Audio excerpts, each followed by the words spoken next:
David Romans here. Welcome back to the channel. If you enjoy calm, story-driven breakdowns of major military moments and the strategy behind them, consider subscribing now so you don't miss the next narration. And as you listen, drop a comment at the end with your take, because I read a lot of them and they help shape what we cover next. No one thought this was possible, because artillery, real artillery, wasn't built for what the United States is being credited with doing here. This isn't a story about depth charges rolling off the back of a patrol craft. It isn't a story about a torpedo run, sonar pings, and a classic underwater hunt. This is a story about a weapon designed to smash fixed targets on land, being used to destroy something that's supposed to be the hardest thing to find and hit in the first place, a submarine. And not just any submarine, an Iranian submarine that by design should have been protected by the ocean itself, protected by stealth, protected by the simple fact that most weapons can't even see what's under the surface. But the claim is that the US pulled off an impossible shot using short-range ballistic missiles, missiles that traditionally don't do moving maritime targets, and definitely don't do underwater targets. So how does that even make sense? That's the question that makes this story worth telling, because if it's true, it isn't just a dramatic headline. It's a lesson about modern warfare, how targeting works now, how intelligence closes the gap between can't and did, and how a single strategic mistake can turn a protected asset into a stationary bullseye. And I want to ask you something right now. Question 1. Do you think a submarine is still a safe platform in modern warfare, or is the age of sensors and precision strikes shrinking the ocean the same way satellites shrank the land? Hold that thought, because we're gonna build this from the ground up. Let's start with the weapon at the center of the story. ATACMS, the Army Tactical Missile System. ATACMS is a ballistic missile, but not the intercontinental kind people imagine when they hear ballistic. This one is built for regional reach and brutal speed. It's made to hit hard targets, command nodes, air defense sites, ammunition depots, runways, logistics hubs, the kinds of things that don't move, or at least don't move fast enough to matter. In simple terms, ATACMS is an answer to the battlefield question: how do we strike deep, fast, and accurately without having to fly over the target? It can carry a heavy warhead, often described as blast fragmentation, built to shred equipment, structures, and clustered assets. Its range, depending on variant, reaches hundreds of kilometers, and it can be launched from platforms like HIMARS or the M270 MLRS, systems that are mobile, survivable, and designed to shoot and reposition before an enemy can respond. That's the land war identity of ATACMS, which is exactly why this story hits like a shockwave, because a manufacturer description would traditionally frame it as surface to surface, ground launcher to ground target, not surface to sea, not anti-ship, not anti-submarine, not a hunting tool. So when you hear claims that ATACMS has been used to sink multiple vessels, and even a submarine, it sounds like someone is mixing categories that shouldn't mix. And yet, the key detail, the detail that makes this story plausible instead of impossible, is this: a submarine is only invincible when it's doing submarine things. A submarine is hardest to kill when it's submerged, maneuvering, and hidden in a vast volume of water. When it's out there in the open ocean, the rules change. A missile that can't see underwater can't hit a submarine that's beneath the waves. But a submarine isn't always beneath the waves. A submarine has to return to port. It has to refuel. It has to resupply. It has to reload. It has to rotate crews. It has to repair. It has to maintain. It has to dock. And the moment a submarine is docked, especially if it's docked in a known naval base, stealth stops being stealth. It becomes a parked vehicle in a known garage. That's where this story starts to become less mysterious and more cold, because the most likely explanation isn't that the US magically invented a new way to hit underwater targets with land attack missiles. The most likely explanation is something far more brutal. The submarine was not underwater. It was stationary. It was in port. It was in range. And that's not a story about missile physics. That's a story about operational failure. Now let's zoom out for the bigger context the narrative describes: a campaign aimed at systematically collapsing Iran's naval power. You'll hear terms like phases in a campaign campaign because modern operations aren't always one dramatic strike. They're often sequences that build pressure, remove defenses, isolate the battle space, and then pick targets apart once they can't run. The logic is typically structured like this. First, you assemble force and intelligence. You position assets. You make sure you can see, and you make sure you can sustain. Because a short, sharp strike is one thing, but dominance over a region requires logistics, surveillance, refueling lines, and coordinated command. Then you start dismantling the enemy's ability to respond. Air defenses, aircraft, radars, communications, ports, fuel points, anything that makes retaliation possible. Not because you want to destroy everything, but because you want to make the enemy blind, slow, and unsure. Then you hit the infrastructure that keeps the fleet alive. Piers, facilities, ammunition stores, staging points, so even surviving ships become stranded, unable to reload or operate safely. And finally, you sustain strikes over time, hitting what remains, hitting what reappears, and hitting what tries to move. In that kind of campaign, a submarine in port becomes a nightmare for the side that owns it, because docking is predictable, ports are mapped, bases are watched, and if the opponent has persistent surveillance, satellites, airborne ISR, drones, signals intelligence, maritime patrol, then a large vessel sitting still is not a mystery, it's a coordinate. Now, what kind of Iranian submarine could this be?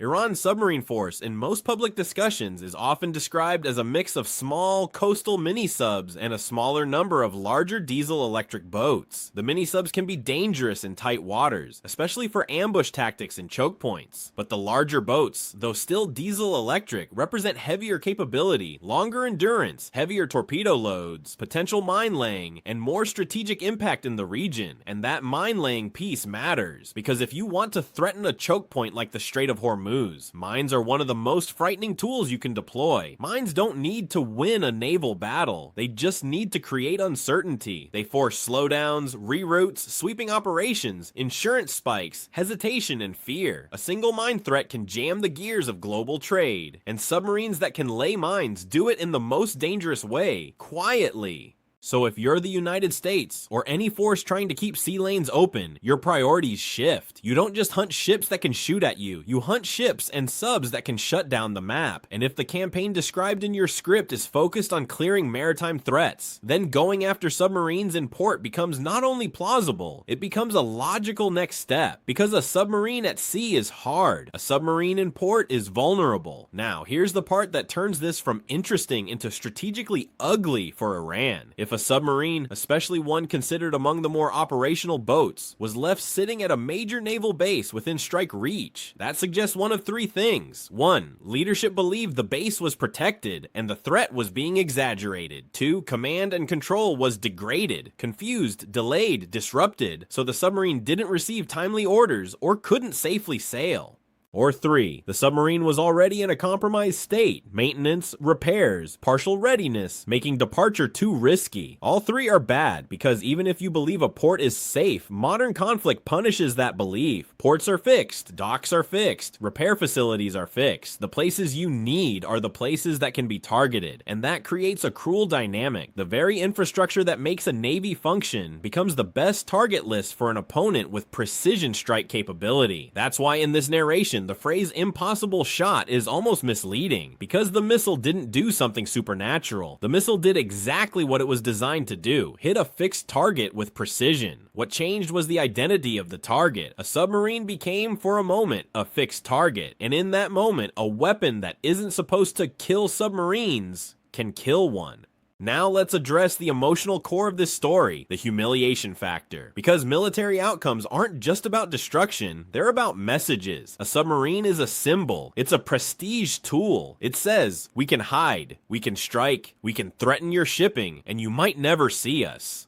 If that symbol is destroyed in port by a land attack ballistic missile, then the message is the opposite. You can't even leave the dock. And that kind of message doesn't stay tactical. It becomes political. It becomes psychological. It hits morale. It makes commanders second guess every decision. It makes crews wonder if their bases are death traps. It makes leadership look unprepared. So even if the physical kill is just one submarine, the narrative impact is far larger. But the story doesn't end with the submarine itself. It ends with why submarines matter so much in that region, especially around a choke point. If you're an oil tanker captain or a shipping company company deciding whether to route through the Strait of Hormuz, you're not thinking like an admiral, you're thinking like a risk analyst. And submarines create a kind of risk that's hard to price. A missile attack is loud, it's visible, it's documented, it's trackable. A torpedo is different, a mine is different. A submarine threat forces shipping to ask, what if we don't see it coming? What if we can't defend? What if an escort can't guarantee safety? And that's the strategic lever Iran has often been assumed to possess. Not the ability to defeat a superpower at sea, but the ability to impose pain and uncertainty on global trade. That's why in a campaign to keep sea lanes open, submarines aren't just targets, they're priorities. And if one of those boats is put out of action, especially if it's one of the more capable, more operational boats, then the immediate effect is maritime, but the secondary effect is economic.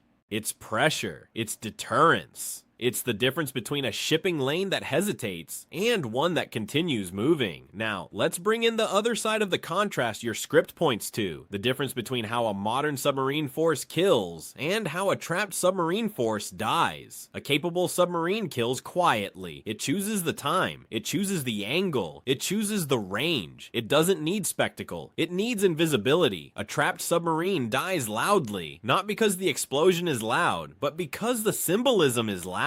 Because it died in a place where it was supposed to be safe. It died where it was supposed to be supported. It died where it was supposed to be protected by air defense, by geography, by sovereignty. And that is why this story, if you tell it as narration, becomes more than a weapon story. It becomes a story about modern dominance. How the side that owns the sky, owns the sensors, and owns the strike options can turn almost anything into a target if the enemy is forced into predictable spaces. Which brings us back to the heart of how. How do you sink maritime assets with a weapon not designed for sea targets? You don't do it by chasing them across waves. You do it by making them unable to move. You hit the ports. You hit the piers, you hit the resupply, you hit the fuel, you hit the air defenses, you hit the command nodes, you hit the repair depots, you hit the boats that can screen the coast, you hit the fast attack craft that might complicate your approach. And once the sea becomes a controlled environment, you don't need the perfect tool for every job. You need a tool that can reach and hit what's exposed. That is the terrifying reality of combined operations. It's not always about having one miraculous weapon, it's about making the enemy's options collapse until even your imperfect weapons become decisive. Now, I'm going to slow down here because this is where the story becomes a warning to every navy on Earth. Submarines don't just need stealth, they need freedom of movement, they need dispersion, they need hardened support infrastructure, or distributed support that can't be easily targeted. Because if a submarine is forced to remain docked, forced to remain visible, forced to remain in predictable locations, then it becomes something it was never meant to be, a static asset, and static assets are what ballistic missiles love. Now here's question 2.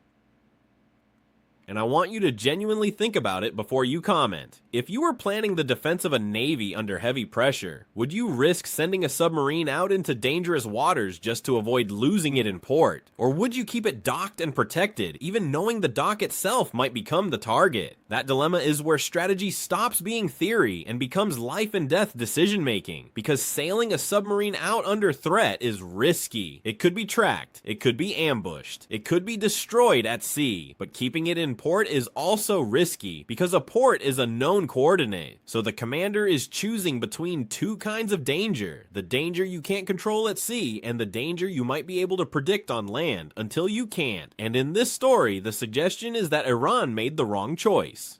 Whether from confidence, confusion, degraded communications, or simple inability to move, an operational submarine appears to have been left within reach, and that created the conditions for the headline, a land attack missile, used like a hammer, smashing a naval asset that should have been out of reach. Now, I want to be careful with one more point as your narrator, because details in fast-moving military narratives can be unclear, exaggerated, or selectively framed depending on who is speaking and why. But even if you strip away the bravado, even if you reduce the story to its most conservative version, the strategic lesson remains solid. If you can find it and it can't move, you can kill it. And in modern warfare, the find it part is getting easier. Persistent satellites, drones that linger, signals collection, pattern of life tracking, long-range sensors, shared intelligence networks, data fusion. This is a world where hiding is harder, and where safe areas shrink fast once the first layer of defense collapses. That's why a single strike, especially one with symbolic weight, can represent a bigger transformation. The transformation of naval warfare from platform versus platform into network versus network. The missile is just the final step. The real weapon is the kill chain, and the kill chain is built from intelligence, surveillance, targeting, decision-making speed, and precision strike. So when you hear "attack 'em sank ships," don't just think about the missile. Think about everything that had to happen before the launch. The detection, the confirmation, the decision, the targeting solution, the timing, and the confidence that the target would still be there. Because that confidence only exists when the enemy has been pushed into a corner. Now let's land this story where it belongs, what it means. If Iran's submarine force is degraded, even partially, then several doors close at once. Mine laying becomes harder. Ambush threats against merchant shipping become harder. Psychological pressure on the strait becomes harder to sustain, and threats against major naval platforms, especially in crowded regional waters, become less credible. That doesn't mean the danger disappears. Smaller craft, missiles, drones, and asymmetric tactics can still create volatility, but submarines represent a unique kind of threat, silent, patient, and difficult to defend against for civilian shipping, so removing them from the equation, even temporarily, changes the balance of fear, and fear in a choke point is power. That's why this impossible shot matters, whether it was a spectacular first or simply a logical outcome of a submarine being trapped and exposed. Because the real headline isn't that a surface-to-surface missile hit a submarine. The real headline is that a submarine, an asset built around mobility and concealment, was made stationary and visible long enough for a land strike weapon to finish it. That is dominance. Not just firepower dominance, decision dominance, information dominance, and operational dominance. David Roman here again. If you want, tell me in the comments which part of this story you think is the most important. The missile choice, the targeting chain, or the strategic mistake that made a submarine behave like a parked target. And if you're not subscribed yet, now's a great time to subscribe, because this channel is built for narrated, easy to follow breakdowns just like this, without relying on visuals. If you want, I can also rewrite this same narration in 2 alternate styles, while keeping the 20,000